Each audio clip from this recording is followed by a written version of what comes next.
Husharu Pittalu Telugu film review by allrounder star Balyam Venumadhav. టైటిలే ఆకట్టుకునే విధంగా హుషార్ పిట్టలు అని పెట్టారు. ఇది 2 గంటల 10 నిమిషాల కామెడీ డ్రామా. సో మంచి రొమాంటిక్ సినిమా. యూఏ 16+ సర్టిఫికేట్ వచ్చినటువంటి ఈ సినిమా నిజానికి అడల్ట్ సర్టిఫికేట్ అనదగ్గ సన్నివేశాలు ఎన్నో ఉన్నాయి ఇందులో. అయినా యూఏ 16+ వచ్చింది. అది అదృష్టం వీళ్ళది. 15 ఆగస్టు 2026న ఈ సినిమా విడుదలైంది. మనకు బస్ స్టాప్ సినిమాలో first video chatting, nude chatting చూపించారు ఒకరినొకరు. ఇందులో సినిమా మొత్తం ఆల్మోస్ట్ హీరో హీరోయిన్లు ఒకరిని బట్టలు ఒకరు లిప్పుకొని పువ్వులు గుద్దలు సుళ్ళు అన్నీ చూపించుకుంటారు. సో అంత ఘోరంగా చూపించుకుంటారు. Accessibility, move downs not support for accessibility అనేది ఇచ్చారు. ఇది సరే. ఇది in a village 2 teenagers Ravi Chitti are drawn into a secret relationship as curiosity, adolescence, and bad influences shape their choices. When their families discover the affair, the couple defies them, setting off a chain of events that reveals how parental mistakes, peer pressure, and youthful attraction can after alter younger lives forever ఎవర్. ఎప్పటికీ ప్రేమిస్తే climax లాగా climax ఇచ్చారు. ఇది pink డిజైన్లో హుషార్ పిట్టలని ఇచ్చి ఇద్దరు అమ్మాయి చిన్న ఏజ్లో ఉన్నటువంటి హీరో హీరోయిన్స్ని పెట్టారు. సో వాసవి గణేషన్ ఆ హీరోయిన్గా చిన్న అమ్మాయిగా చిట్టిగా నటించింది. తర్వాత అన్ష్ తోరత్ హీరోగా నటించాడు. అతను క్యారెక్టర్ కూడా బాగుంది. అతను చేసిన రవి పాత్ర చాలా ఆకట్టుకునే విధంగా ఉంది. అట్లాగే వాళ్ళ ఆమెకు సలహాలు ఇచ్చే ఒక అక్కగా ప్రణీరెడ్డి నటించింది. గోవర్ధన్ రెడ్డి తండ్రి పాత్రలో జీవించాడు. చాలా అద్భుతంగా చేశాడు అతను. తర్వాత రమేష్ నకిరికంటి ఇంకొక ఇంపార్టెంట్ పాత్రలు చేసిన ఇట్లో అంజీ వల్గుమాన్ మంచి పాత్రలు నటించాడు. చిన్న తమ్ముడు పాత్రలో రసూల్ యాదవ్ నటించాడు. అతను ప్రాణం పోసాడు పాత్ర. కానీ నీకు నాకు మధ్యలో ఏమున్నాయి రబై అని మొత్తం తెలంగాణ మాండలికంలో చేసిన భిక్షు కోయగూర డైరెక్షన్లో వచ్చినటువంటి ఈ సినిమా ఫిలిం బై భిక్షు అని క్లైమాక్స్లో పడుతుంది. వెంకట్ యాదవ్ నిర్మాత అయిన ఈ సినిమాకి కమర్షియల్ అంశాలు పెట్టి లాస్ట్లో మళ్ళీకి షుగర్ కోటెడ్ మాత్రలాగా చివరిలో మంచి నీతి చెప్పడం కోసం ఎరుపు. చరణ్ అర్జున్ మ్యూజిక్ చేసిన ఈ సినిమాలో పాటలు కూడా చాలా బాగున్నాయి. చిరంజన్ శ్రీనివాస్ లిరిక్స్ కూడా బాగున్నాయి. రుద్రసాయి సినిమాటోగ్రఫీ బాగుంది. మార్తాండ్కే వెంకటేష్ ఎడిటింగ్ తోడైంది సినిమాకి. అంటే మంచి అవుట్పుట్ రావడానికి తోడ్పడింది. మంచి విజయబావుట ఎగరేయడానికి ఉన్నటువంటి అంశాలు అన్నీ కూడా ఈ సినిమాలో ఉన్నాయి. రిలీజ్ కూడా చాలా మంచి స్థాయిలో జరిగింది ఈ సినిమా. పెద్ద మనిషి అయిన తర్వాత కుడుకలు ఏ రకంగా పెడతారు, ఏ రకంగా ఇది చేస్తారు అనేది హీరోయిన్ పెద్ద మనిషి కావడంతో సినిమా స్టార్ట్ చేస్తూ సాంప్రదాయంగా మంచి ఆడ వయసుల్లో బతుకమ్మ పాటలు అలాంటి పాటలు పాడే విధంగా ఆ పెద్ద మనిషి అయినటువంటి సంఘటనకు సంబంధించిన కుడుకలు, అందులో నూనె పెట్టి బొట్టు పెట్టి నూనె పెట్టి దీపం వెలిగించే ఇవి ఆ సంప్రదాయాలు, తెలంగాణ సాంప్రదాయాలు అన్నీ కూడా చూపించే ప్రయత్నం చేశారు. ఆ పాటలో చక్కగా ఉంది. ఆ తర్వాత పెద్ద మనిషి అయిన తర్వాత ఈ అమ్మాయి క్యూరియాసిటీతో సెక్సువల్ ఫీలింగ్స్ మొదలై పెద్ద అయిన తర్వాత ఇలా అవుతుందంట, అలా అవుతారంట, మళ్ళీ ఆ తర్వాత నాకు కోరికలు కలుగుతాయంట, అబ్బాయిలను చూస్తే జీవమంటదంట అని వాళ్ళ ఒక ఇంటి పక్కన అక్కని అడుగుతూ ఉంటుంది. ఆమె ఏంటి నీకు ఇప్పటి నుంచి ఇట్లాంటి ఆలోచనలు వస్తున్నాయి ఏంటి అని అన్న తర్వాత ఒక అబ్బాయి పక్క అబ్బాయిని ఈ అమ్మాయి చూడడం, ఆ అబ్బాయి మంచిగా బుద్ధిగా చదువుకుంటున్న వాడిని అంజీ అండ్ ఫ్రెండ్స్ వాళ్ళందరూ ఏం చేస్తారంటే ఆ అబ్బాయిని పాడు చేస్తారు. ఏ రకంగా అంటే బలవంతంగా బ్లూ ఫిలిం చూపించి గద్దలు పువ్వులు చూపిస్తారు ఆ అబ్బాయికి.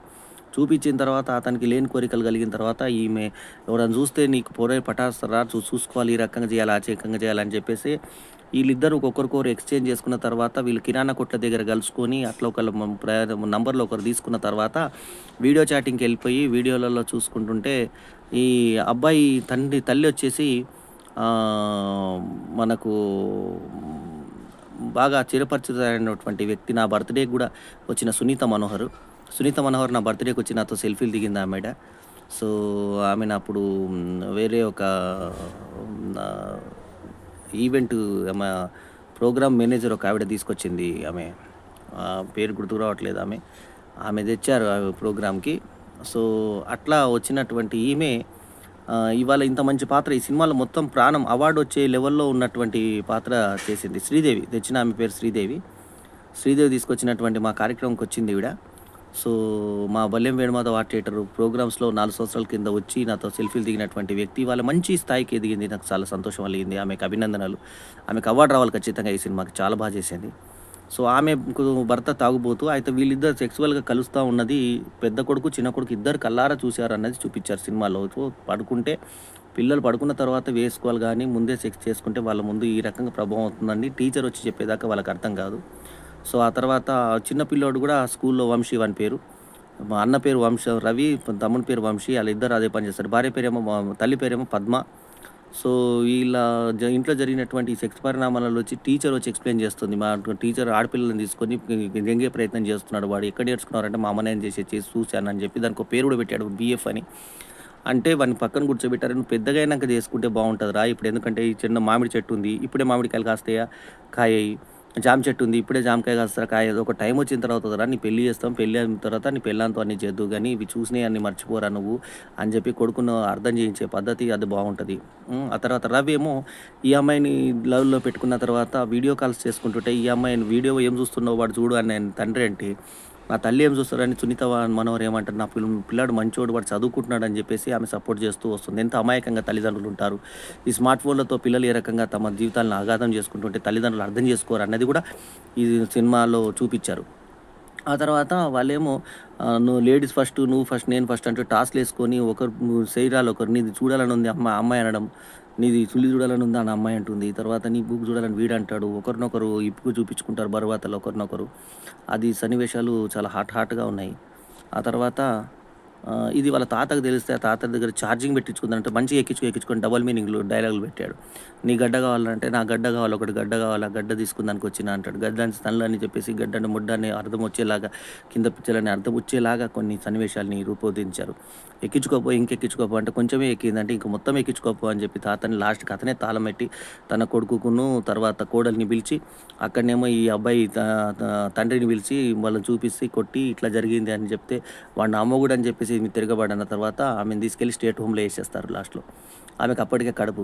ఆ కడుపు తర్వాత నేను కడుపు తీయించుకుని ఎట్టి పరిస్థితుల్లో అన్న తర్వాత ఆ కడుపుతో కంటుంది. అక్కడ ఇంకొక అమ్మాయి ఇట్నే వస్తే ఆ తండ్రి చనిపోయిండని దిక్కటిల్లలా ఏడిస్తే నా తండ్రి కూడా ఎక్కడ చనిపోతాడో ఆ అమ్మాయి మారి అక్కడి నుంచి వచ్చేస్తే ఇంకా ఆ పిల్లని దగ్గరికెళ్ళదు ఈ అమ్మాయి. ఆ పిల్లనేమో పోలీసులు పట్టుకుపోతారు జువైనల్ హోమ్‌కి. ఆ తర్వాత అతను గొర్రెలు కాస్తూ కలుస్తూ లాస్ట్ క్లైమాక్స్‌లో కలిస్తే మనకు 'ప్రేమిస్తలో' భరత్ గుర్తుకొస్తాడు. ఈమె భర్త పెద్దోడు ఇద్దరు పిల్లల తండ్రిని ఈమె పెళ్లి చేసుకుంటుంది. ఎందుకు చేసుకున్నారు ఇద్దరు పిల్లల తండ్రిని అంటే ఈ అమ్మాయిని వేరే అమ్మాయిని చూపిస్తారు తర్వాత పెద్దయిన తర్వాత. ఏందంటే ఈ అమ్మాయికి ఆల్రెడీ గర్భం ఇంక రాదు అని చెప్పి తెలుస్తది. రాదు అంటే ఆ గర్భం పోయింది. ఒక ప్రాబ్లమొచ్చి ఆ గర్భసంచి తొలగించాము. అంటే ఇంకా పిల్లలు లేరని ఇంకా ఈ ఇద్దరు పిల్లలున్నటువంటి వ్యక్తికి తన భార్య చనిపోతే అతని విషయం అంతా తెలుసుకొని చేసుకుంటాడు. ఇంకెవడు వేధించే ప్రాబ్లమ్ కూడా ఉండదు. నువ్వు చేసుకో అంటే అతను చక్కగా కాపురం చేసుకుంటాడు ఈ అమ్మాయితో. సో, అతని మొదటి భార్య పిల్లల్నే పెంచుకుంటుంటారు. ఒక బాబుని చూపిస్తారు మనకి. సో, వాళ్ళు లాస్ట్ క్లైమాక్స్‌కి కాలేజ్ అందరూ కలిసి ఫ్రెండ్స్ కలుసుకుంటున్నారంటే నన్ను ఎగతాళి చేస్తారేమో అంటే, "ఏం లేదు నువ్వు రా" అనంటే, తన భర్తతోటి ఈమె ఎళ్తుంటే రోడ్డు మీద ఈ ఊరు నుంచి ఎళ్తుంటే 30 గొర్రెలు ఉన్నటువంటి ఇతను తండ్రి ఈ గొర్రెల్ని ఈయనకిచ్చేస్తే, ఆ గొర్రెలు కాస్త ఇతను పిచ్చోడిలాగా అయిపోయి చెవుకి హెడ్ ఫోన్స్ పెట్టుకుంటూ పాటలు ఇనుకుంటూ అలా పడితే, ఈమెను చూసి ఒక్కసారిగా అట్లా అయిపోతాడు. ఆమె కళ్ళల్లో బాధపడి ఎళ్ళిపోతది. అది క్లైమాక్స్‌గా ఇచ్చాడు మనకి. అంటే నేను జీవితాలు ఏ రకంగా అతను అంతకుముందు మంచి స్టూడెంట్ అతను ర్యాంకర్‌గా సెవెంత్ క్లాస్‌లోనే ఏమో ర్యాంకర్‌గా స్కూల్‌లో ఫోటోలేసినటువంటి విద్యార్థి. అది చేతిలో చినిగిపోయిన కాగితం కనబడుతుంది. అది గుర్తుకొస్తుంది ఈ అమ్మాయికి. అటువంటి వ్యక్తి జీవితం ఇంత పాడైంది. అంటే యువత అట్రాక్షన్‌లో ఇప్పుడు కులాలు మారిపోయాయి. డబ్బు లేకున్నా ఇది చేసుకున్నా, మతాలు లేకున్నా పెళ్లి జరుగుతున్నాయి. కానీ ఏజ్ మరి ఇంత చిన్న ఏజ్‌లో చేసుకోడు గదా! అని తాతతో డిస్కషన్ ఏదైతే ఉందో అది బాగుంది. అట్లాగే తండ్రి ఇట్లాంటి పనులు చూస్తే ఎట్లాంటి స్థితిలో నా కూతురుని చూపించావు డ్యాడీ నీకు కొంచెమన్నా బుద్ధుందా నాయనా నీకు? అన్న తర్వాత ఇంకోటి కూతురు ఈ పెళ్లి చేసుకోను ఆ పెద్దాయన నాకు పెళ్లి చేయొద్దు అని చెప్పేసి అన్నప్పుడు గూడా తండ్రి అంటాడు, "మా అమ్మ చిన్నప్పుడు చనిపోయింది. పాలు జీకేటప్పుడు చనిపోయింది. నేను చచ్చిపోవాలనుకున్నా. కానీ మా నాయన బాధపడతాడని చెప్పి బతికినా. కానీ ఇప్పుడు నన్ను మళ్ళీ చంపేటట్టు చేయకు, చచ్చిపోయేటట్టు చేయకు" అని చెప్పి తండ్రి సున్నితంగా బెదిరించేటువంటి సన్నివేశం కూడా ఆకట్టుకునే విధంగా సాగుతుంది. మనం ఊహించని విధంగా భయపెడతాడు. అతను బిడ్డని భయపెట్టే విధానం కొత్త రకంగా ఉంటుంది ఈ సినిమాలో. సో, తండ్రి కోసం పెళ్లి చేసుకుంటుంది. కాపురం చేసుకొని సక్రమంగా ఉంటూ ఆ తర్వాత ప్రియుడిని చూస్తే తర్వాత ప్రేమిస్తే ఎలాగో ఓ అని భరత్ ఏ రకంగా కొట్టుకుంటాడో ఆ రకంగా హృదయ విదారకంగా అనిపిస్తుంది మనకి. సో, చిన్న ఏజ్‌లో పెళ్ళిళ్ళకు సెక్స్ కోసం తపతపడిన వాళ్ళ జీవితాలు ఎలా ఉంటాయనేది ఈ సినిమాలో అన్యాపదేశంగా చెప్పే ప్రయత్నం చేశాడు దర్శకుడు. అబ్బా! అబ్బా! హుషారున్నవే అని చెప్పడం బావుంది. అక్కడ కొట్టుకెళ్ళిన తర్వాత చేతులు పట్టుకుంటారు.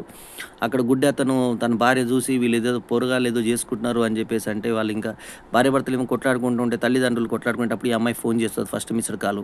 ఇచ్చినప్పుడు వాళ్ళ మధ్యలో పడరా అని చిన్న తమ్ముని చెప్తే ఆలియాలు బానే ఉంటారు. ఇప్పుడు కొట్లాడుకుంటారు రాత్రి యేసుకుంటారు మళ్ళీ వాళ్ళు అని చెప్పడము. ఊరు భాషనే ఇచ్చారు అదంతా గూడా. నీ అక్క అని చెప్పి తిట్టడము. తర్వాత రాత్రి వీళ్ళిద్దరు పడుకుంటుంటే వీళ్ళిద్దరు పిల్లల్ని చూడడం వాళ్ళని. ఇదంతా కూడా డైలాగుల రూపంలో చెప్పింది. ఇక శైలు అనే ఒక అమ్మాయినికి శైలక్క దగ్గరికి పోయి, "మేమిద్దరం ఉంటాము. మేమిద్దరము ఏసుకోవాలనుకుంటున్నాము. ఒకసారి ప్రయోగం చూసుకుందాం. మీ ఇంటికొచ్చి జాగిగా" అనంటే, "ఎంత ముద్దుగొచ్చి అడుగుతున్నవే మా ఇంటికొచ్చి. హ్మ్. ఏదో ఆటల పోటీలకు రమ్మన్నట్టు వస్తున్నట్టు చెప్తున్నావేందే? నిన్ను స్టడీస్ మీద ఫోకస్ పెట్టమంటే, ఆ మాసినపల్లి సీను మీద ఫోకస్ పెడతావే. మాసినపల్లి రవి, మాసినపల్లి రవి మీద ఫోకస్ పెడతావే. నువ్వు ఇసుమంటి పిచ్చి పిచ్చి వేషాలు బంద్ చేయకపోతే, మీ నాయనకి చెప్తా జాగ్రత్త" అని చెప్పి అంటది. మీ నాయనకంటే ఈమెకు బాబాయ్. మీ బాబాయికి చెప్తానని బెదిరిస్తది ఆ శైలు ఆమె. అంటే బాబాయ్ అని పిలుస్తది. ఊర్లల్లో అంతా వరసలు పెట్టి పిలుచుకుంటారు కాబట్టి, ఆ సంస్కృతి కూడా చూపిచ్చారు ఇందులో. బయటకు పోతే జాగ్రత్తమ్మ కుక్కలుంటాయి అన్నప్పుడల్లా ఈ అబ్బాయిని చూపించాడు. కుక్కలాగా అబ్బాయిలు ఎంటబడతారన్నట్టుగా.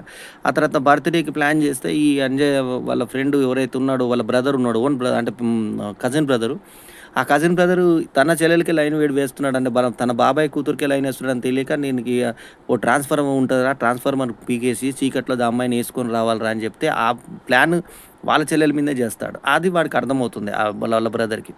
ఇక వాళ్ళు మేలుకుంటా ఉంటది. ట్రాన్స్‌ఫార్మర్ తీసేస్తారు. లైట్ పోంగానే మనకి ఇంటర్వెల్ పడుతుంది. అక్కడ బావుంది ఇంటర్వెల్. లైట్ పోంగానే మనకు లైట్ పోతదనమాట కరెంటు. బాగా పొయెటిక్‌గా తీశారు ఆ సన్నివేశాన్ని. సో, చాలా చక్కగా ఉంది. అయితే బర్త్‌డేకి పోయినప్పుడు ఈమెకు చెంపకు పూస్తాడు ఇంత. ఆ చెంపకు పూసే సన్నివేశం వీడియోలో చూసుకుంటాడు ఇతను. చూసేసి అట్లనా పండుకుంటారు. ఇప్పుడు వాడు లైట్ తీస్తాడంటే వీడు వచ్చి అక్కడికొచ్చి ఈ కుక్కలు తిరుగుతున్నాయి రా ఈడ. అవి ఏవి పట్టుకుంటదో తెలవదు. సుల్లి పట్టుకుంటదేమో అన్న టైప్‌లో. ఏది పట్టుకుంటదో తెలవదు ఈడ.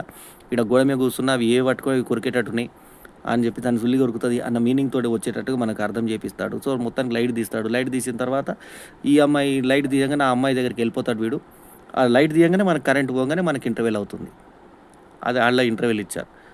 ఇక ఇంటర్వెల్ తర్వాత ఇక ఆహ్, తను చెప్పిన ప్లాన్ తన చెల్లెల మీదే జేసాడని జెప్పేసి అనుకున్నప్పుడు, బాబాయ్ ఇంకొక పిల్లాడిని తీసుకొని ఇతనొచ్చి వీడు అంటే వాడు ఆటో నడుపుతాడు. వీడు ఆటో నడుపుతాడు. నా బిడ్డని ఆటో నడిపించడానికి ఇస్తానురా అని వాళ్ళ పిల్ల తండ్రి అంటాడు. అనేసరికి వీళ్ళకి విభేదాలొచ్చి ఆ రవి గారిని చంపుదామని అనుకున్నా. కానీ ఇంక మా బాబాయికి బుద్ధి రావాలనే ఉద్దేశంతోటి నేనేమనలేదు అని చెప్పేస్తే ఇంక వీళ్ళదేమో ఇంక రెచ్చిపోతుంటారు. వీళ్ళు ఒకరినొకరు చూసుకోకుండా ఉండలేకపోవడము. ఈ అమ్మాయే ఎక్కువ వీడిని ప్రొవోక్ చేస్తా ఉంటుంది. ఆ అమ్మాయి సైడ్ నుంచే ఎక్కువ రియాక్షన్ ఉంటది. సో, ఆ అమ్మాయి అబ్బాయిని ఎంటబడతా ఉంటది. చూడు టైం ఎట్లొచ్చింది, పిల్లలు ఎట్లా చెడిపోతుర్రు అని చెప్పి ఆడాలనుకోవడం. ఒక నల్లటామె దగ్గరికొస్తే పెద్ద మనిషి అయినావు నువ్వు అంటే, నేను పెద్ద మనిషి కావడం ఏంటి, ఎప్పుడో అయినా నేను అని చెప్పేసి అనడం. ఆ తర్వాత నీకు అయిందా అంటే, నీకు అప్పుడే అయింది నా తాతయ్యతోటి అని చెప్పేసి అనడం. అవన్నీ సెక్సీ సంభాషణలు అమ్మాయికి, పెద్ద మనిషి అయిన అమ్మాయికి మధ్య పెట్టారు. ఆ తర్వాత ఆమె ఏదో కంప్లెయింట్ చెప్పడానికి వచ్చినప్పుడు గోడకు కొడితే ఆమె నెత్తి పగిలిపోయే సన్నివేశం, రక్తంతో వచ్చి అయ్యో! అయ్యో! అని చెప్పి బయటికెళ్ళిపోయే సన్నివేశం చూపిచ్చారు. ఆ శైలు ఇంటికి వీళ్ళొస్తే, ఆ శైలు ఇంట్లో నిలబడే వేయడు దాన్ని. ఆ తర్వాత ఆ అమ్మాయి వచ్చిన అంతా మసకపల్లి రవిగాడు చేసేసుకుంటే నన్ను అంటే, నువ్వు పెద్ద పత్తిత్తువు అని చెప్పి ఆ అమ్మాయి శైలు భయపెడితే, అప్పుడు శైలు వాళ్ళ అక్క ఇంతకుముందు నాకు నేర్పించిందని ఆమె అని చెప్పి చిన్న పిల్ల 9 ఇయర్స్, 10 ఇయర్స్ ఉన్నప్పుడు వాళ్ళ కావలికి ఈ పిల్లలు ఉండడము. ఆ తర్వాత ఈ దుష్పరిణామం వల్ల ఈ అమ్మాయి పాడైంది. ఇంట్లో తల్లిదండ్రుల సెక్స్ వల్ల ఆ అబ్బాయి పాడయ్యాడు అన్నది మనకు చూపిచ్చారు. అంటే పిల్లల ముందు ఏ రకంగా వ్యవహరిస్తే వాళ్ళకు ఆ లేత మనసుల్లో నాటుకుపోతి, వాళ్ళకి తర్వాత సెక్స్ దుష్ప్రభావాలు ఏ రకంగా ఉంటాయి అనేది, హార్మోన్ ప్రభావంలో ఏ రకంగా ఉంటదనేది ఈ సినిమా ద్వారా ఒక బూతు కథగా చూపించినటువంటి దాన్ని మళ్ళీ లాస్ట్‌కి నీతి కథగా మార్చారు సినిమా 'హుషారు పుట్టెల్ల'. తెలంగాణ యాసతో, తెలంగాణ మాండలికంతో ఎన్నో తెలంగాణ పదాలను మనం వేరే మామూలు సినిమాల్లో వినని పదాలను కూడా ఇందులో పెట్టి చాలా నేచురల్‌గా చేశారు సినిమాని. ఆ మాసన్నపల్లి రవిగాడు అవగొట్టిండే అనడము. ఆ తర్వాత భాను అని ఒక ఫ్రెండ్ ఉంటే, "అన్నా జర కొంచెం పక్క జరగవు" అనడము. "ముందు మీ పని గానియండి" అంటే, "అరే! నాకు కొడుకు పుడితే నీ పేరే పెట్టుకుంటా" అనడము. ఆ తర్వాత మళ్ళీ ఇంకొక అతను కొమరయ్య ఉంటాడు. ఆ కొమరయ్య కొమరి కొమరి అని పెట్టుకుందాం. అతని తాతయ్య పేరు కూడా మీకు తాత పేరు పెట్టుకుంటాను. ఎంతమంది పిల్లలకు పెట్టుకుంటామని. ఆ తర్వాత భాను అని పెడితే, ఆ భాను అమ్మాయి అయితే బానమ్మ, అబ్బాయి అయితే భాను అని పెట్టుకుంటామని చెప్పేసి ఆ భానుకు అనడము.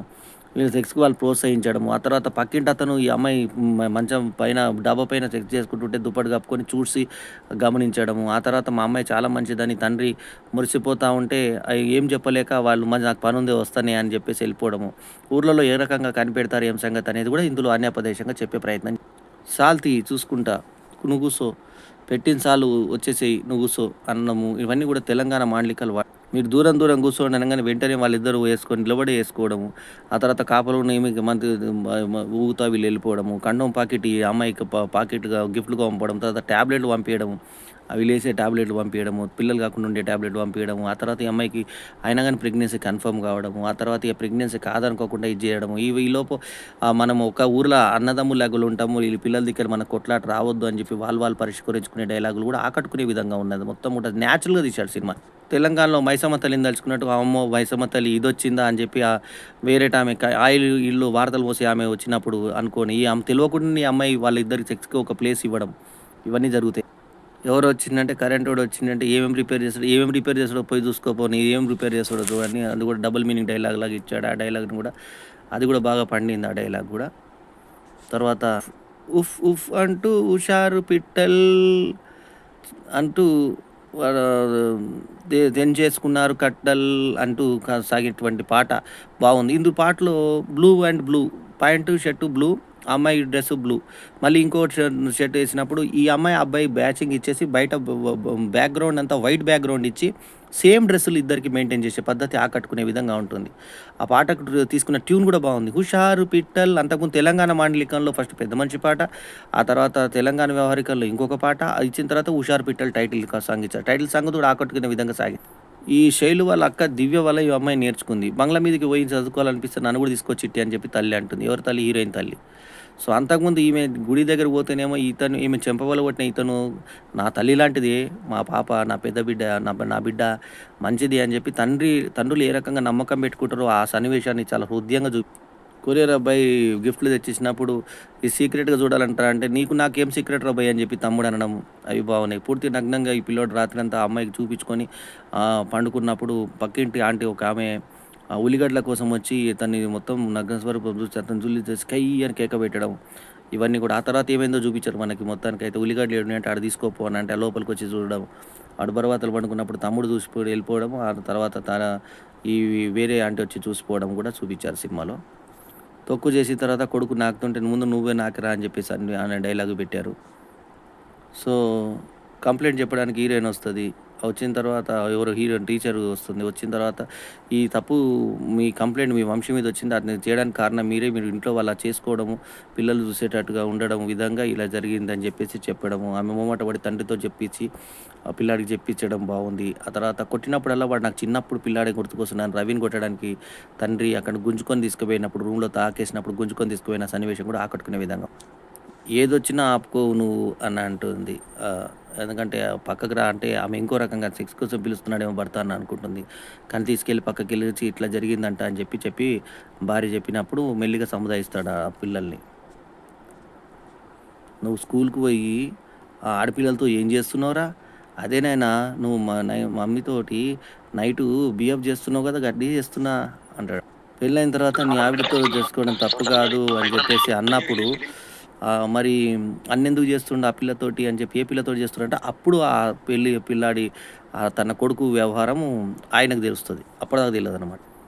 బడికి పోయి ఈళ్ళ గిట్ల చేస్తే ఎట్లరా అని చెప్పి బాధపడే సన్నివేశం కూడా బావుంటుంది. 30 గొర్రెలున్నాయిరా అని ఫస్ట్ అసలు ఇల్లే చూడు మీ పాలోళ్ళు చూడు ఎంత పెద్ద ఇల్లు కట్టుకున్నారు. మనం చూడు ఇంత చిన్న ఇల్లు కట్టుకున్నాం. ఇంతది మట్టి గోడలు అని చెప్పి స్టార్టింగ్ చెప్పేటప్పుడే వీళ్ళ స్థాయి అనేది 30 గొర్రెల ఓనర్లు అనేది చూపిస్తారు మనకి. ఇక పాట ఒక హృద్యమైన సిచ్యువేషనల్ సాంగ్. యాదే లేదా యాదే లేదా ఏది యాదే లేదా పంచింది నెత్తురునే నినుగన్న మీ అమ్మ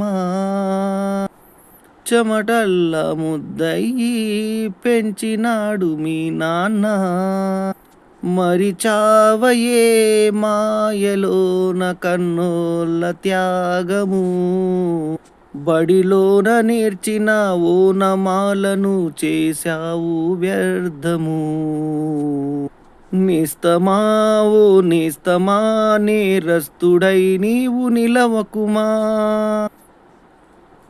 కలలన్నిటినీ నువ్వు నరిపేయడం నీకు న్యాయమా యాదే లేదా యాదే లేదా నీకు ఏది యాదే లేదా అనే పాట మనకి కరోనాలో అప్పుడు మనకొచ్చినటువంటి ఒక సాంగు మనకు బాగా పాపులర్ అయింది అప్పట్లో. ఓహ్! అది ఏదైతే కేవలం మ్యూజిక్ లేకుండా పాడి అప్పుడు 'శ్యాము' ఆయన పేరు బాగా ఫేమస్ అయిన ఆహ్, ఒక పాటుంది. ఆ పాట 'ఆదేశ్ రవి' పాట అప్పట్లో ఒక సాంగు కరోనాను కుదిపేసింది ఆ పాట. అట్లాంటి ట్యూన్ లాగా అనిపిస్తది ఈ పాట 'యాదే లేదా' పాట. ఈ పిల్ల స్కూలు పోతే స్కూల్ ఎనకాల పోయి కాళ్ళు గీయించుకుంటారు ఇద్దరు. ఆ తర్వాత మనకు స్టేట్ హోమ్ చూపించి అక్కడ ప్రణీత అనే అమ్మాయి కూడా ఇట్లాంటి ప్రాబ్లమ్ తోటి వస్తే వాళ్ళ గురించి డిస్కషన్ చేసేటువంటి సన్నివేశాలు చూపిస్తారు. మన పెళ్లి ఇంట్లో అయితే ఒప్పుకోరు. మనము పోలీస్ స్టేషన్‌కెళ్ళి చేసుకుందాము. ఒక అన్నకి ఇట్లే జరిగింది పెళ్లి అని వాళ్ళు మైనర్‌ల సంగతి మర్చిపోయి ఆళ్ళక్కడికెళ్ళిపోతారు. వాళ్ళని చక్కగా తీసుకెళ్ళి ఒక అబ్బాయినేమో జువైనల్ హోమ్‌కి పంపిస్తారు. సీడబ్ల్యూసీ ద్వారా ఈ అమ్మాయి స్టేట్ హోమ్‌కొస్తుంది. ఇక అక్కడ కౌన్సెలింగ్ ఇస్తూ లవ్, లైఫు, గోలు ఇవన్నీ పెడితే లవ్ అంటే ఏంటంటే దేవుడిచ్చిన వరం అంటే కాదు మీ మీ గోల్స్ ఫ్యూచర్ మీద ఉండాలి. అప్పుడే మీరు గోల్ కట్టగలుగుతారు.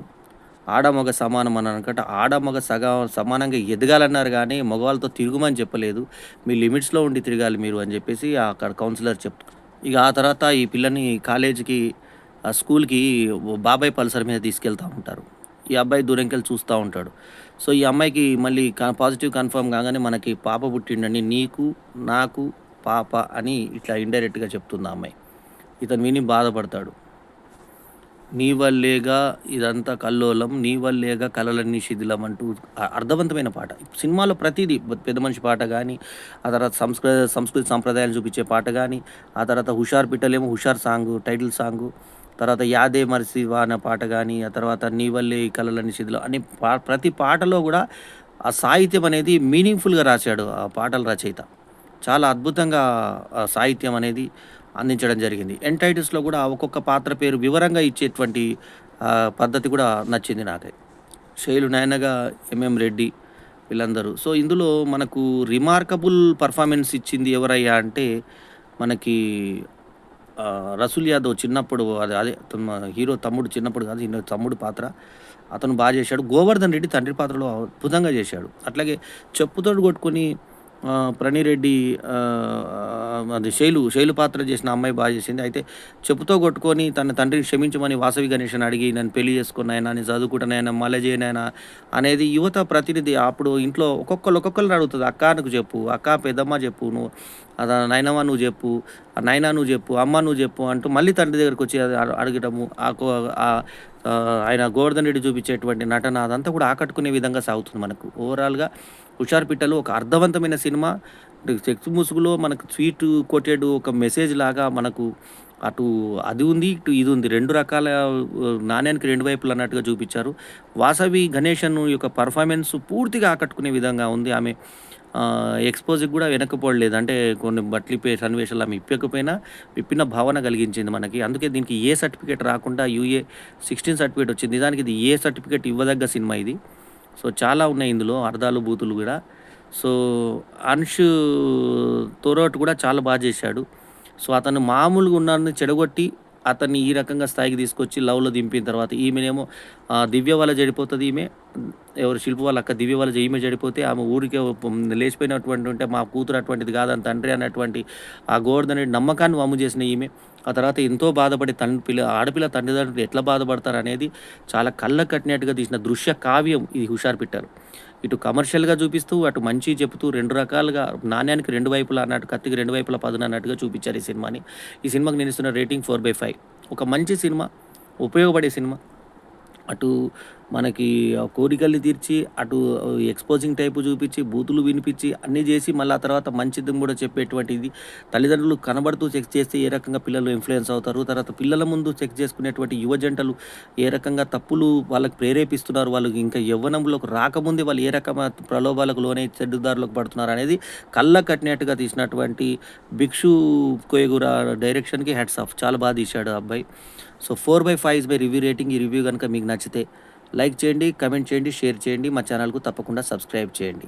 ఇది తెలంగాణ మాండలికల్లో వచ్చినటువంటి ఒక మంచి సినిమా 'హుషార్ పిట్టలు'. దీనికి ఖచ్చితంగా అవార్డులు రావాలని కోరుకుంటూ, నటించినటువంటి ముఖ్యంగా వాసవి గణేషన్ని దీవిస్తూ, అనుష థోరట్‌ను కూడా ప్రస్తుతిస్తూ, ప్రణీ రెడ్డి నటనను కూడా మెచ్చుకుంటూ, గోవర్ధన్ రెడ్డిని అయితే మరీ మరీ మెచ్చుకుంటూ అభివాదాలు తెలియజేసుకుంటున్నాను. ఎల్లప్పుడూ మీ ఆదరాభిమానాలను ఆశించే me all rounder star బల్లెం Venumadhav. నమస్తే. జై హింద్. అబ్బా! అబ్బా! అబ్బా! మంచి సినిమాను చూడాలనబ్బా. జై హింద్.